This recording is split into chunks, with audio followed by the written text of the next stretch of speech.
Hello everyone. Today we'll be back in Journal 2, and we're going over Chapter 19. This will be Part 1. Judas in conclusion. Greetings in light. Judas present that we might continue and conclude this portion of the scrolls in transcription. This portion is ended here because of events which will be happening in a timely way. It is time the misconceptions regarding Jesus Christ be further set to print. It has been done prior to this, but has mostly been discounted. Go figure. More than likely by the churches. Always you can judge the content of truth in a thing by how much effort and what kind of effort is thrust at its discounting. Other scripts were given voice in a country most distant from yours. They were, however, documented, as in primary pages indicated, by officers from Pleiades and are authentic as are labels of the officers involved. This is allowed today that I might be in the clearing of my birthright, on your planet as the time I walked, in mortal form with you. Dharma, who walked with me as well, many of us have been together many times in the service of truth. Perhaps this time we can get of it in proper format and truth with understanding. God's promise of truth in the last days. And I got a point about this. It's even seen in later chapters of Enoch about this, and some of the other books, that he promised us truth in the last days. You think you just assume it's the Holy Bible? Negative. He never said that. You told to search through all scriptures, all truths, if it be truth or not. You searched it out and looked with your own God-given mind, and your reasoning mind He gave you. But we just assume it's the Holy Bible, but it didn't exist back then. It wasn't even put together yet. Why do you assume the truth's in it? I mean, that's what they want you to think, but it's not there. There's some truths, yes, but the full truth's not there. God's promise of truth in the last days. These truths come forth now in the last days, that there be records and availability, for naught will be changed as far as the prophecies are concerned. However, one must have access to truth, for it is the promise of God that man find, hear, and seek truth. This, that he may judge his path as the final earth cycle is closed. Other scribes and receivers will be putting to paper these same notations, that each be kept in security. Honor those brave ones, such as Edward Billy Mayer of Switzerland, who dared to speak out that the path be opened. He has been sorely persecuted, ridiculed, and harassed, and ye ones are now coming forth to carry the banner that he find peace. You see, precious ones, the craft came, and persons came from the craft. Billy was taken aboard with witnesses, and still the world discounted. Go figure.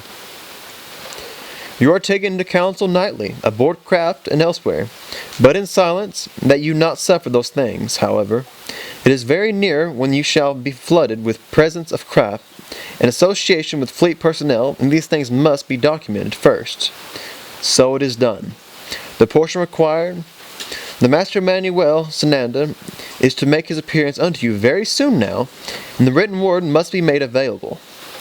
And I like to make a point in that, is look at our news and stuff. Do you think those are just drones? Are you that foolish and stupid? Really think about it. It was an entire world at once, all continents except Antarctica, which you gotta think who's over to look at it and who's going to admit it. But really think about that for a minute. It makes no sense what they're feeding to you. It's lies. Oh, it's just drones everywhere at once, coming out of the sea and then go into the sea and move so fast in the blink of an eye it ain't funny, and then go like this and that, different directions. Drones can't do that. And you're letting them convince you that? You rather believe a lie because it's easier. Simple as that. You love a lie. They got you wanting a lie. They got you just eating it up. But you won't believe it until it comes to the news, right? Will they even put it on there? Just like if Jesus Christ or Emmanuel or Sananda was to come back, would they put it on the news? No. That's the last place they put it. Who's over the news? Those last years in India. I mean, sorry, another point here. Just like they just finally started to come out with what actually happened with COVID.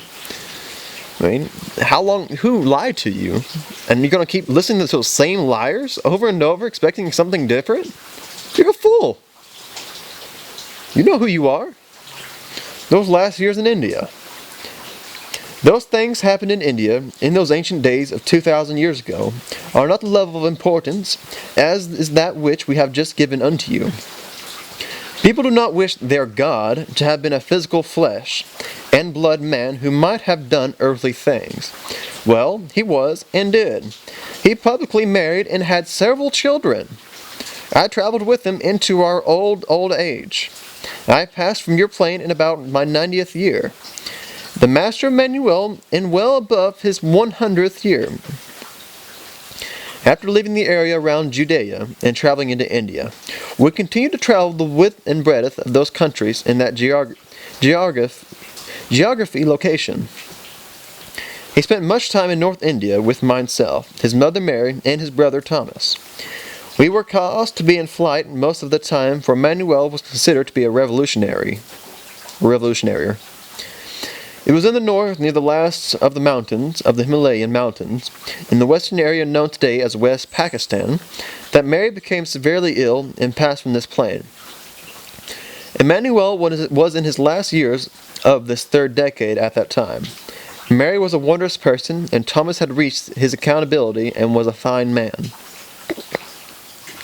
After the death of Mary, we moved on and passed into Kashmir, and we traveled along in what you now refer to as Afghanistan and West Pakistan.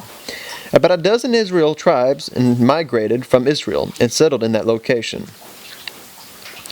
Emmanuel put his family roots in Srinagar in Kashmir, India, and all his travels since that time were to and from that place. Emmanuel was buried in Srinagar when his life human journey ended. I too was laid to death near that place. And I believe it's in that, there's some kind of movie that they put out. It was like Jesus went to India, I believe is what they called it. You just have to look it up. But they have a lot of evidence showing that he did go over there. So when did he go? Or you can just ignore it. Of course, you can just ignore it, As long as it don't fit your doctrine, you'll ignore it. Cracks me up. Emmanuel's firstborn son, Joseph, continued to write Emmanuel's story after my passing, and left India only after Emmanuel's passing. He too traveled about the lands for several years, with then returned to his father's land and settled in Jerusalem for his remaining lifespan. Joseph tended the scrolls after my death and added his portions. As he grew elderly, he sought a safe place for their keeping, and subsequently buried them with Emmanuel's tomb where he originally was lain. These artifacts were discovered at the direct instructions of ones from these realms. And you can get that on the story of the Talmud of Emmanuel.